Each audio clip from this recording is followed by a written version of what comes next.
देखिए हर खबर यहीं पर, सब्सक्राइब कीजिए TV9 भारतवर्ष।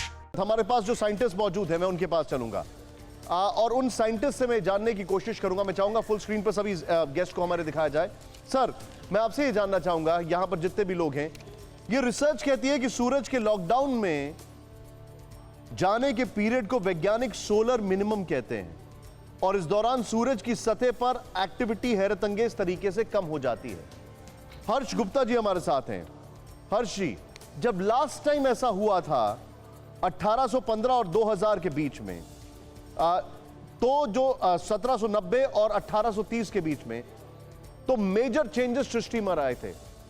आपका इस पर क्या टेक है सर? देखिए, सन स्पॉट्स आते हैं जाते रहते हैं और एक सोलर मिनिमा होता है। और सोलर मिनिमा जो था वो लास्ट सोलर मिनिमा 690 AD में हुआ है। उससे पहले 360 BC में हुआ था। उससे पहले 770 BC में हुआ था। तो सोलर चेंजेस होते रहते हैं और इसकी सोलर की एक 11 साल की साइकिल होती है और उसमें एक्टिविटी कम ज़्यादा होती रहती है। तो ये जो आप आजकल हम देख रहे हैं, तो आजकल हम सोलर मिनिमा के आसपास हैं और ये आपने ठीक कहा कि सन स्पॉट्स बिल्कुल गायब हो गए हैं। तो ये सोलर एक्टिविटी का मिनिमा ये पहली बार नहीं हुआ है, ये बार बार होता रहता है। लेकिन हम जो हैं, अगर उनको जो इस पृथ्वी पर हो रहा है, जैसे भूकंप के बारे में आप कह रहे हैं, तो भूकंप के बारे में हमको ये समझना चाहिए कि भूकंप कहाँ होते हैं और क्यों होते हैं। इस पर काफ़ी शोध हो चुका है। ये बिल्कुल अच्छी तरह से एस्टैब्लिश हो चुका है कि हमारी पूरी धरती जो है वो 7 मेजर प्लेट्स में विभाजित है। ये प्लेट्स एक दूसरे के साथ घिसटती हैं और चलती हैं और जिसकी वजह से जब स्ट्रेन एक्युमुलेट हो जाता है, जब स्ट्रेन जो है वो रॉक्स की स्ट्रेंथ से एक्सीड कर जाता है, तो भूकंप होते हैं।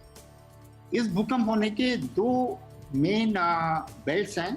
एक तो सर्कम पैसिफिक बेल्ट है जो कि प्रशांत महासागर के किनारे जितनी भी देश हैं उनमें चालू होती है। मतलब ये आप देखिए कि साउथ अमेरिका से चल के साउथ अमेरिका का पैसिफिक कोस्ट, उसके बाद नॉर्थ अमेरिका का पैसिफिक कोस्ट, एलिशियन आइलैंड्स, इसके बाद जापान वगैरह होती हुई जावा सुमात्रा तक आती है। और दूसरी बेल्ट है, इस बेल्ट में दुनिया के 70% भूकंपों की जो ऊर्जा है इससे निकलती है। दूसरी बेल्ट है द एल्पाइड बेल्ट जो जावा सुमात्रा से चालू होती है और अंडमान निकोबार होती हुई भारत के उत्तर से निकलकर मिडिल ईस्ट में जाकर यूरोप में जाकर खत्म होती है। इसमें 20% भूकंप की क्षमता इसमें रहती है। इसके अलावा जो बाकी भूकंप हैं वो प्लेट के इंटीरियर्स में आते रहते हैं। तो प्लेट टेक्टोनिक्स हाइपोथेसिस से ये ज्ञात हुआ है कि भूकंप होने की क्यों भूकंप होते हैं और कौन कौन से एरियाज हैं जहाँ पर कि स्ट्रेन एक्युमुलेट हो चुका है और भविष्य में भूकंप होंगे। इसके बाद सवाल उठता है कि वो भूकंप कब ट्रिगर होंगे और कैसे ट्रिगर होंगे।